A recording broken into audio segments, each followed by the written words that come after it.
थुंग थुंग दिन भर जंगल जंगल भटकता रहता और इधर उधर पड़ी सूखी लकड़ियां और पेड़ों की टूटी डालियां चुनता रहता। फिर पूरी रात उन्हें घिस घिस कर छोटे छोटे खिलौने बनाता और अगले दिन गलियों में घूम घूम कर उन्हें बेचता और 2 वक्त की रोटी लाता। थुंग थुंग अपनी बहन छुटकी के साथ गांव के बाहर एक छोटी सी लकड़ी के घर में रहता था। छुटकी ही उसकी आखिरी उम्मीद और उसका इकलौता परिवार थी।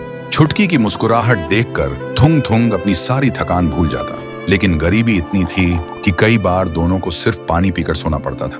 एक दिन थुंग थुंग जंगल में लकड़ी खोजते हुए बहुत अंदर तक चला गया था। तभी वहां उसे एक अजीब सा पेड़ दिखा जिसके पत्ते बिल्कुल गुलाबी थे। थुंग थुंग ने सोचा, इसकी लकड़ी कितनी चिकनी और अनोखी है, इसका खिलौना बेचकर शायद आज 2 पैसे ज्यादा मिलेंगे। फिर उसने उस पेड़ पर चढ़कर एक छोटी सी डाल काटी और घर आकर रात भर जागकर उसने एक बहुत ही सुंदर गुड़िया बनाई।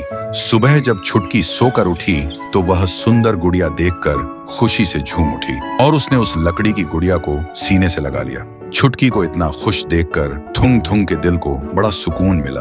फिर वह खुशी खुशी काम पर निकल गया। पर जब शाम को वापस लौटा तो उसने देखा छुटकी बिल्कुल चुपचाप बिस्तर पर बैठी है और वह गुड़िया जो सुबह तक छोटी थी अब थोड़ी बड़ी लग रही थी। थुंग थुंग को लगा शायद थकान की वजह से आंखों का धोखा होगा। फिर उसने छुटकी को आवाज दी, छुटकी आ खाना खा ले। पर छुटकी ने कुछ नहीं कहा। थुंग थुंग को लगा शायद उसे भूख नहीं है, इसलिए वह अपना काम करने चला गया। देखते देखते आधी रात हो गई थी। थुंग थुंग अपना काम कर रहा था, तभी उसके कानों में छुटकी के कमरे से एक अजीब सी आवाज आई।